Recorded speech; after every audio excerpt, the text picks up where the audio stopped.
बातें हैं। मनुष्य के अंदर 3 बातें, उसको हमने देखा, आत्मा, प्राण और देह या शरीर। लेकिन हम लोग जब बोलते हैं तो उल्टा बोलते हैं, शरीर, प्राण और आत्मा। हम जो बोलते हैं, इंसान बोलते हैं, तो पहला स्थान शरीर को देता है। परमेश्वर बोलता है तो पहला स्थान आत्मा को देता है। जो भी हो, 3 चीज हम में है। वो क्या क्या है मैं आपको बताऊं, क्योंकि एक सवाल आया। अक्सर ये लोग सोचते हैं कि सभी में आत्मा है और आत्मा और जीवन को एक करके लोग समझते हैं। ऐसा विचार लोगों में रहती है और मसीह में आने के बाद भी लोगों के अंदर ऐसा एक विचार या शक या भ्रम होती है। उसी को दूर करने के लिए मैं शुरुआत में ये सब बातें बताया आपको, क्योंकि ये नींव ठीक किए बिना बाकी बातें बोलें तो सही नहीं होगा। इसलिए आज मैं उस नींव की बात आपको बताने के लिए चाहा। केवल मनुष्य में ही ये 3 चीजें हैं। बाकी सभी सृष्टि में, चाहे हाथी ले लो, शेर ले लो, बंदर ले लो, गोरिल्ला ले लो, जो हमारे जैसा दिखता है, हमारे जैसे ही उंगलियां हैं, हाथ हैं, हमारे जैसा बुद्धि है, वो बंदर की किसी भी प्रजाति को ले लो, पेड़ पौधों को ले लो, मनुष्य के अलावा और किसी में भी आत्मा नहीं। उनमें 2 चीज है, शरीर और प्राण। और हम में एक और तीसरा वस्तु है, आत्मा।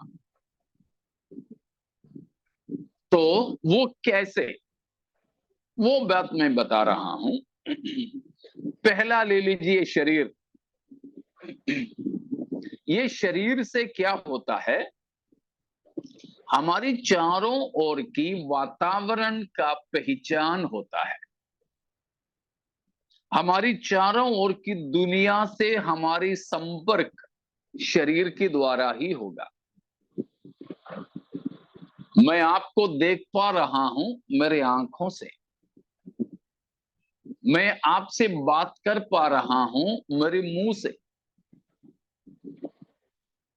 मेरी चारों ओर क्या है, दिन है, रात है, बारिश है, धूप है, ये सारी वातावरण का पहचान मेरे शरीर के द्वारा होगा। और दूसरी बात, इस वातावरण से मेरा संपर्क भी शरीर से ही होगा। तीसरी बात, ये शरीर का पालन पोषण इसी पृथ्वी की या मिट्टी की चीजों से होता है। पानी, खाने का कुछ भी चीज, सब पैदा इस मिट्टी में ही होता है। तो मिट्टी की चीजों से ही हमारे पालन पोषण शरीर का होता है। चौथी बात, मर जाते हैं, मृत्यु पर क्या होता है, ये शरीर वापस इसी मिट्टी में मिल जाता है। तो ये 4 बात समझ में आ गया ना। शरीर। अब ले लीजिए प्राण। ये प्राण का दूसरा नाम है,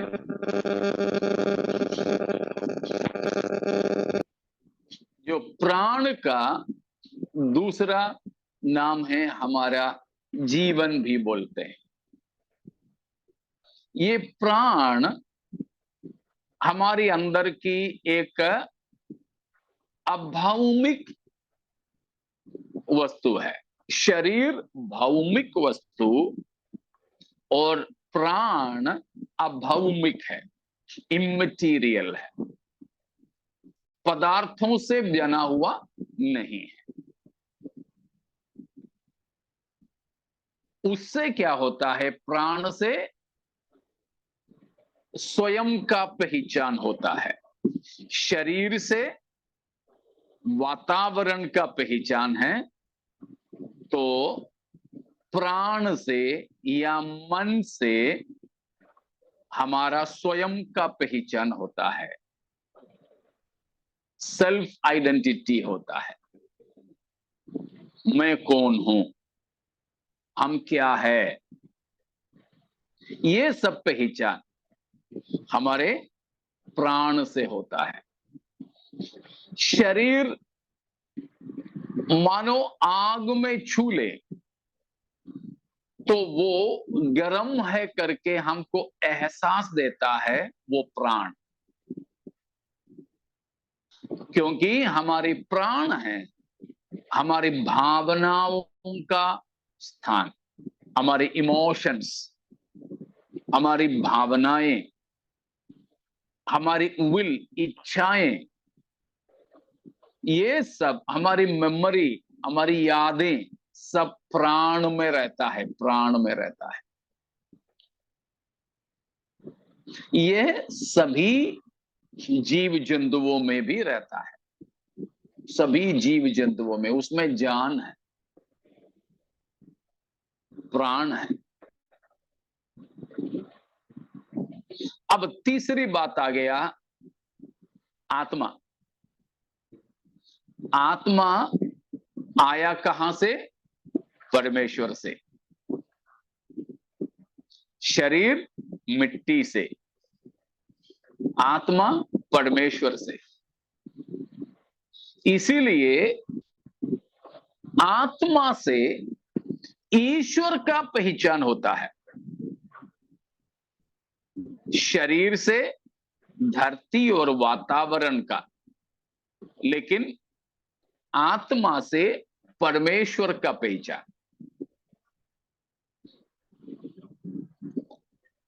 तीसरी बात, शरीर से वातावरण से हमारे संपर्क होती है, लेकिन आत्मा से हमारा संपर्क परमेश्वर से किया जा सकता है।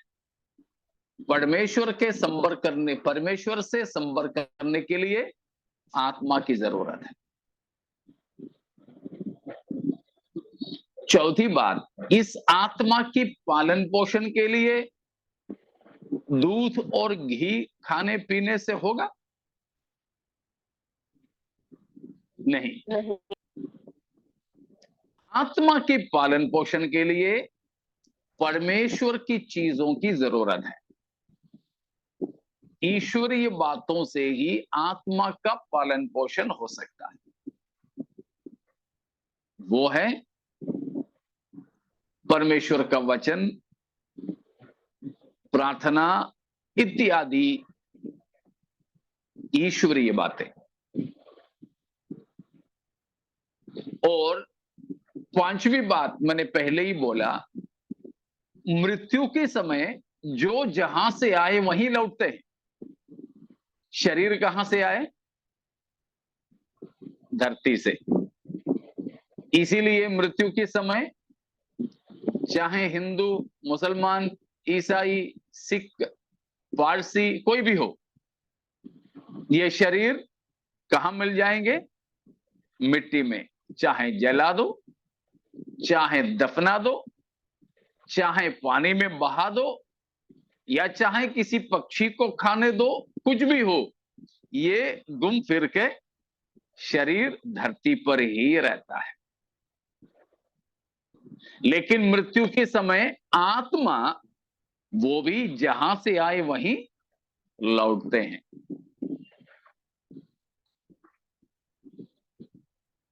समझ में आ रहा है ना? अब सारे जीव जंतुओं में शरीर भी, प्राण भी रहता है, लेकिन उनमें आत्मा नहीं। अब प्रमाणित कैसे करें? एक बात मैंने आपको बताया, आत्मा परमेश्वर की ओर से आया। परमेश्वर की पहचान के लिए आत्मा की जरूरत है। बताइए, किसी भी जानवर, जीव जंतु, उनके अंदर ईश्वरीय पहचान है? नहीं जी, नहीं नहीं है, क्योंकि इंसान के अलावा किसी भी जीव जंतु में आराधना की भावना है? नहीं नहीं है। हाँ, जरूर पशु पक्षी, गाय बैल, कुत्ते बिल्ली, ये सब चर्च में, मस्जिद में, मंदिर में जाएंगे। अगर कुछ खाने पीने के लिए मिले तो जरूर पहुंचेंगे। वे कोई भी उपासना करने नहीं जा रहे हैं। इसीलिए है, इन जानवरों में कोई धर्म नहीं है। ये मुस्लिम बकरा है, ये हिंदू बकरा है, ये ईसाई बकरा है, नहीं है। मुसलमान मुर्गा, हिंदू मुर्गा, ईसाई मुर्गा है ही नहीं। ये सब इंसान में ही है, क्योंकि आत्मा केवल मनुष्य में ही है, जिससे ईश्वरीय पहचान मनुष्य में ही होता है। और किसी न किसी रीति से ईश्वर का ज्ञान मनुष्य के अंदर है और किसी में भी नहीं है। क्योंकि चाहे आप किसी वनवासियों को ले लो, जंगलों के अंदर कपड़ा भी बिना पहने, खाना और मांस भी कच्चे कच्चे खाने, पका के खाना नहीं आता होने, कच्चे खाना खाने वाले जंगल वनवासियों को ले लो, उनके अंदर भी किसी न किसी रीति से एक ईश्वर का पहचान, ज्ञान पड़ा हुआ है। क्योंकि रोमियो पहला अध्याय का 19 और 20 को पढ़ें। रोमियो 1 का 19-20। इसीलिए कि परमेश्वर के विषय का ज्ञान उनके मनों में प्रकट है, क्योंकि परमेश्वर ने उन पर प्रकट किया है उसके अनोखे गुण, अर्थात उसकी सनातन सामर्थ और परमेश्वरत्व जगत की सृष्टि के समय से उसके कामों के द्वारा देखने में आते हैं, यहाँ तक कि वे निरुत्तर हैं। देखा, परमेश्वर का ज्ञान परमेश्वर ने कहां दिया है? उनके अंदर, मनुष्य के मन में, मनुष्य के अंदर दिया है। ये परमेश्वर का ज्ञान मनुष्य के अलावा किसी भी सृष्टि में नहीं है। इसीलिए ही और किसी भी सृष्टि आराधना की जगह को नहीं ढूंढते। वे किसी प्रकार की उपासना में शामिल नहीं। यहूदी धर्म के लोग कई प्रकार के जानवरों के बलि चढ़ाते थे उनकी आराधनाओं में, लेकिन बेचारे उन जानवरों को ईश्वर का कोई पहचान नहीं होता था, बिल्कुल नहीं। इसीलिए मैंने कहा कि जान अलग है, आत्मा अलग है। सब जीव जंतुओं में शरीर भी, प्राण या जान भी है। मगर उन किसी में आत्मा नहीं सिवाय इंसान के। उसका मुख्य प्रमाण है मैंने जो कहा, ईश्वर का पहचान, ईश्वर से संपर्क करना, एक ईश्वरीय बोध, God conscious. Body gives us, body, रुके बोलने दो, बोलने के बाद हमारे शरीर के द्वारा हमें वातावरण से, ये जो परिस्थिति से हमें बोध दिलाता है। ओके, द सर्कमस्टेंसेस कॉन्शियसनेस हमारे शरीर के द्वारा, हमारे प्राण के द्वारा सेल्फ कॉन्शियसनेस, स्वयं का बोध, लेकिन आत्मा के द्वारा गॉड कॉन्शियसनेस, ईश्वरीय बोध। वो ईश्वरीय बोध और ज्ञान परमेश्वर केवल मनुष्य के ही अंदर दिया है। इसीलिए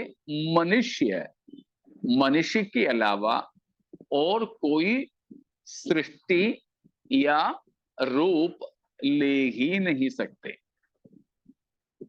हो ही नहीं सकते। तो जान अलग है और आत्मा अलग है। जान बाकी सभी में है, आत्मा केवल मनुष्य में ही है।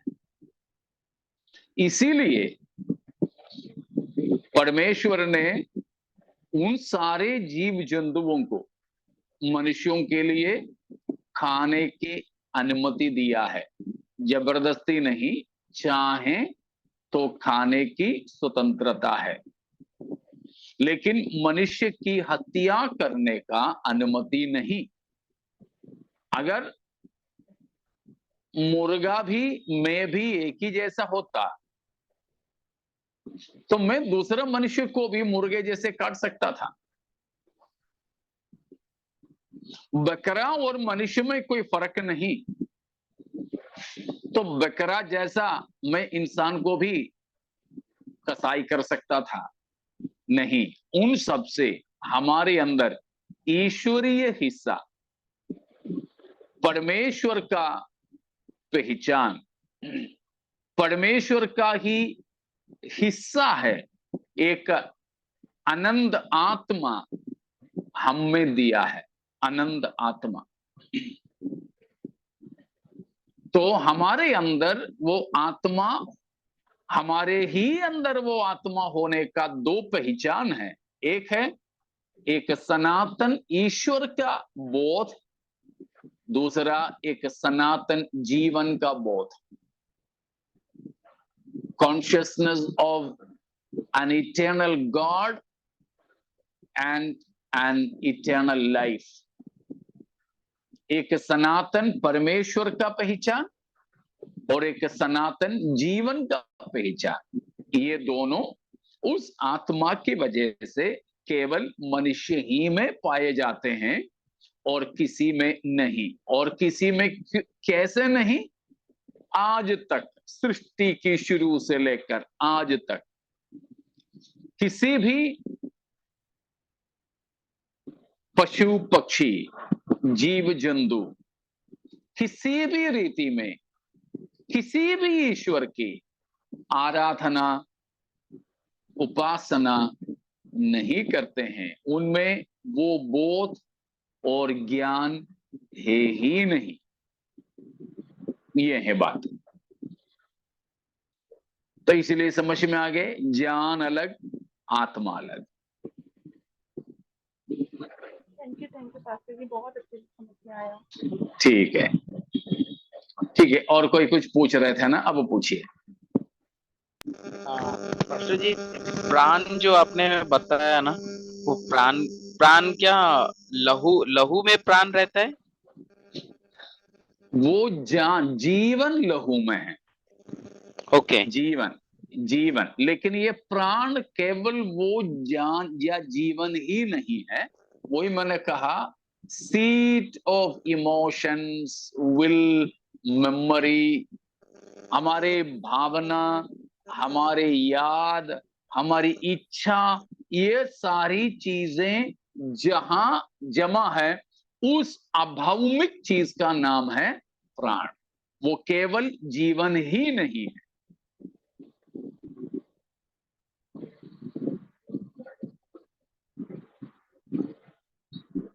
तो अभी आप मनोवैज्ञानिकों के पास, साइकोलॉजिस्ट एंड साइकियाट्रिस्ट, इन दोनों के पास पहुंचिए। मन की बीमारियों का इलाज करने वाले डॉक्टर लोग हैं, साइकियाट्रिस्ट लोग भी रहते हैं और साइकोलॉजिस्ट भी रहते हैं, मनोवैज्ञानिक लोग। उनसे जाके पूछिए मन है क्या, बोलेंगे हाँ, तभी तो विज्ञान में, साइंस में ऐसा एक शाखा आया है, मनोवैज्ञानिकता। तो उनसे पूछिए ये मन कहाँ रहता है। कोई डॉक्टर नहीं बता सकेंगे। सर्जरी करने वाले, ऑपरेशन करने वाले डॉक्टरों से पूछिए मन का ऑपरेशन कभी आपने किया? नहीं, क्योंकि मन एक भौतिक वस्तु नहीं है। इसलिए मैंने बोला एक इमैटेरियल है, अभौमिक वस्तु। शरीर भौमिक वस्तु है, मटेरियल, मैटर है। मन अभौमिक है, इमैटेरियल है। आत्मा स्पिरिचुअल है, आत्मिक है। तो ये जो प्राण है वो जान ही नहीं है, उससे भी बढ़कर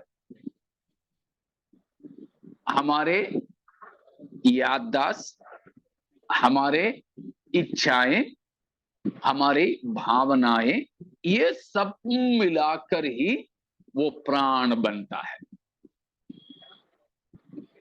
इसीलिए जानवरों को याद रहता है।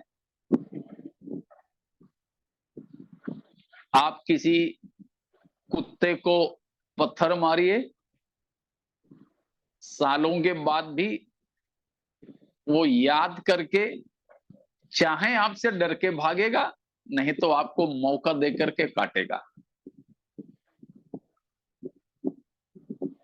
मैंने अपने क्लास में काफी दिन पहले बताया था, केरल में एक हाथी था, हाथी। अभी भी बहुत हाथियां हैं, पालते हैं और जंगल में भी है। एक हाथी पुराने जमाने में, राजाओं के जमाने में था। वो जब वो बच्चा था तब किसी ने उसको पत्थर मारा था। वो पत्थर उसने 45 साल अपने साथ रखे रहा। हाथी 45 साल एक पत्थर को रखे रहा और 45 साल के बाद वो पहले पत्थर मारा हुआ आदमी बड़ी भीड़ के बीच में दिखा, उसने वो पत्थर से उसको मारा। बोलते हैं कि वो सोते समय वो अपने पांव के पास में रखा रहता था और बाकी समय में वो मुंह में ही रखे रहते था। वो पत्थर ज्यादा बड़ा नहीं है। जानवरों में याद रहता है, उसमें भावनाएं हैं। जानवरों में भावना है, दुखी होता है, वो खुश होते हैं। घर में अगर कुत्ता है, नहीं तो हमारे बाजार के भी कुत्ता, आप अगर 2 बिस्कुट सुबह सुबह देते हो, आपको देखेंगे तो उसका पूंछ ऐसे हिला देता है, कैसा लगता है कि शायद उसकी पूंछ निकल जाएगा, है ना, नट बोल्ट निकल जाएगा, उतना हिला देगा, उतना खुश है वो। एक प्रकार का आवाज निकालता है, खुश होता है। भावनाएं हैं जानवरों में, वो प्राण की वजह से हैं। आत्मा में वो नहीं। आत्मा ईश्वरीय चीजों से जुड़े रहते हैं।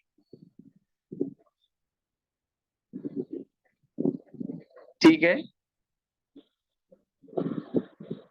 इतने बातें साफ हुए, इतने में कोई शक है? पास्टर जी, एक सवाल मैं पूछना चाहती हूँ। जो मनुष्य, जो आपने बोला कि देह, आत्मा, प्राण, ये सब मिलकर के परमेश्वर ने मनुष्य को निर्माण किया, लेकिन जो लोग ईश्वर विश्वास नहीं करते, जो मनुष्य, क्या उनके अंदर वो आत्मा की फीलिंग्स नहीं होती? जरूर होते हैं, वे उसको दबा देते हैं। हर मनुष्य में परमेश्वर ने ये चीज दिया है। किसी भी व्यक्ति, कोई भी नास्तिक नैसर्गिक तौर पर, प्राकृतिक तौर पर, नेचुरली नास्तिक नहीं है। वो जब बड़े हुए, कुछ पढ़े नहीं तो किसी परिस्थिति उनको ऐसा विचार धारा में ले आया है। लेकिन सच्चे दिल से उनसे पूछें, उनके अंदर भी ये सही ईश्वर नहीं है करके वो प्रचार प्रसारण भी करेगा, लेकिन उनकी मन की अंदर ही अंदर एक ईश्वरीय रोशनी पड़ा रहता है। वो और किसी चीजों से उस आत्मा की बातों को दबा देते हैं। वही रोमियो 1:18 को पढ़ लीजिए। अभी हम लोग 19 और 20 को पढ़े थे, 18 को पढ़ें। परमेश्वर का क्रोध तो उन लोगों की सब अभक्ति और अधर्म पर स्वर्ग से प्रकट होता है, जो सत्य को अधर्म से दबाए रखते हैं।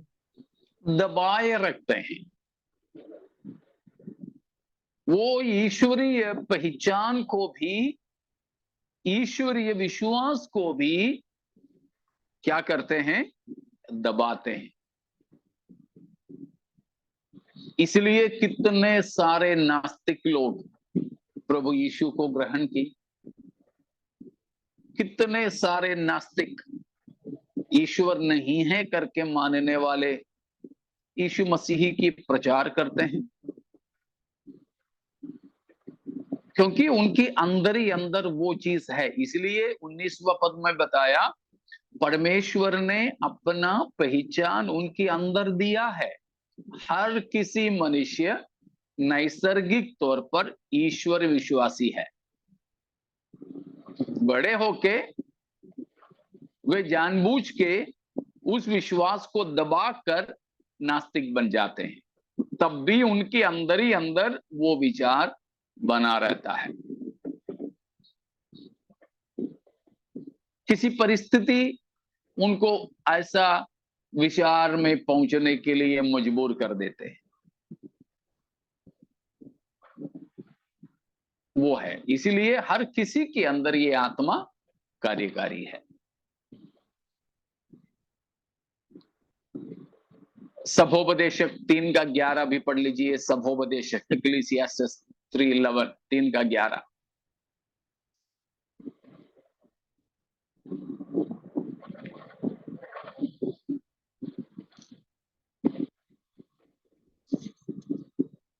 उसने सब कुछ ऐसा बनाया कि अपने अपने समय पर वे सुंदर होते हैं। फिर उसने मनुष्यों के मन में अनादि अनंत काल का ज्ञान उत्पन्न किया है। तो भी जो काम परमेश्वर ने किया है वह आदि से अंत तक मनुष्य समझ नहीं सकता। मनुष्य के अंदर परमेश्वर ने क्या दिया है?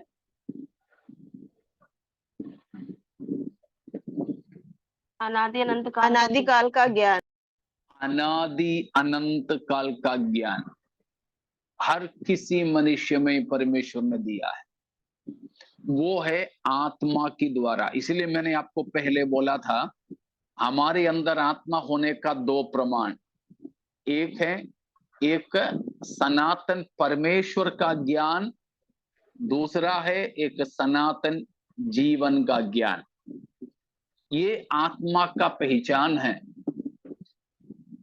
एक सनातन परमेश्वर के बारे में और एक सनातन जीवन के बारे में ज्ञान केवल मनुष्य के ही अंदर है। वो है यहां पढ़ा अनादि और अनंत का ज्ञान, इटर्निटी का ज्ञान। अनादि और अनंत का मतलब है इटर्निटी, सनातन। उस ज्ञान परमेश्वर हर किसी मनुष्य जाति में डाला है। हाँ, व्यक्तिगत तौर पर मैं चाहे तो उसको दबा सकता हूं, वो परिस्थितियों के कारण हो सकता है। अभी मेरी बहन की बेटा, मुझे 4 बहनें हैं, उनमें से एक बहन अपनी 50वीं उम्र में कैंसर की वजह से खत्म हो गई। ठीक 1 साल के बाद उस बहन की पति मेरा जीजाजी भी खत्म हो गया। अब उनके 2 बेटे बचे हैं। उनका शादी वादी नहीं हुआ था, दोनों की पढ़ाई बस खत्म ही हो रहा था। एक का पढ़ाई हो गया, दूसरा का पढ़ाई खत्म होने वाला ही था, नौकरी भी नहीं लगी थी। तो माता पिता दोनों खत्म हो गए। तो उन बेटे में से एक बड़ा वाला बेटा ने परमेश्वर पर का विश्वास सब खो दिया। वैसे भी विश्वासी नहीं था, नामधारी था। नामधारी ईसाई परिवार में था। दारू पीना, बीड़ी पीना, ये सब वाले परिवार थे मेरी बहन की परिवार। तो उनकी वो परिस्थिति मेरा बहन की बेटे को ईश्वर नहीं है करके एक विश्वास की तरफ लेकर आया। ईश्वर होता तो मेरी मम्मी मेरे पापा क्यों मरते, ऐसा विचार है उसका। तो परिस्थिति के कारण कोई ऐसा कोई निर्णय में आता है। वैसे नैसर्गिक तौर पर हर मनुष्य के अंदर परमेश्वर ने ये दोनों पहचान दे रखा है, सनातन ईश्वर के बारे में और सनातन जीवन के बारे में, वो आत्मा के कारण।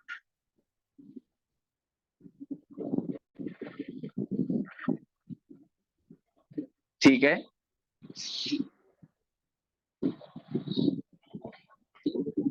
तो प्यारों, हम लोग अभी सीखने के लिए ये जा रहे हैं कि इस आत्मा हमारे परमेश्वर के साथ रहना है,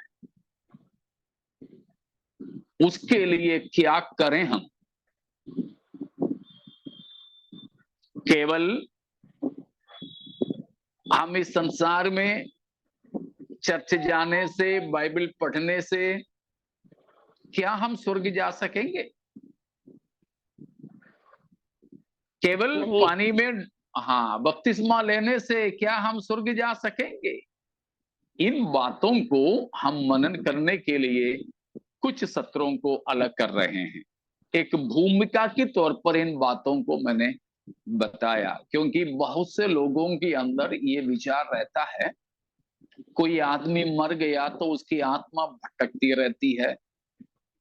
उसकी इसलिए है कुछ लोग मरने वालों की आत्मा के लिए प्रार्थना करते हैं, परमेश्वर उसकी आत्मा को शांति देना करके। कुछ लोग इसलिए बोलते हैं रेस्ट इन पीस, RIP। हमें उसके लिए प्रार्थना करने की जरूरत नहीं, हमारी प्रार्थना से कुछ नहीं होता मुर्दे की आत्मा के लिए। तो हम सब अभी जीवित हैं, तो हम मरने के बाद कहां जाना निर्णय ले, परमेश्वर के साथ स्वर्ग में या परमेश्वर से हटकर नरक में। परमेश्वर ये नहीं चाहता कि हम कोई भी नरक जाए। परमेश्वर चाहता है हम सब यीशु मसीह के साथ स्वर्ग में रहें। मैं अपने बच्चों को बोलता हूं, बच्चों, पापा मम्मी कितने बड़े हो जाएं और तुम लोग कितने बड़े हो जाएं। पापा मम्मी नहीं चाहेंगे कि तुम लोग और कहीं जाके रहें, पढ़ाई के लिए हो या नौकरी के लिए। पापा मम्मी के पास साथ रहने के लिए हम चाहते हैं। तो हम अपने बच्चों को साथ रखना चाहते हैं, तो परमेश्वर भी यही चाहते हैं कि मेरी सारी सृष्टि अपने हाथों से जिन्हें मैंने बनाया, मेरी हाथों की रचना, वो हमेशा मेरे साथ रहे। प्यारों, परमेश्वर हमको अपने साथ रखना चाहते हैं हमेशा। उसी के लिए प्रभु यीशु मसीह आया था, क्रूस पर मरा था, और अभी वापस भी यीशु मसीह आ रहे हैं। किस लिए? हमको ले जाने। उसके लिए हमें क्या करना है? आप लोग भी सोचें, बाइबल में ढूंढें और प्रार्थना करें। बाकी यदि प्रभु की आगमन में देरी हुआ तो अगले हफ्ता हम सीखेंगे। आज समय खत्म होने की वजह से मैं यहां समाप्त करूं।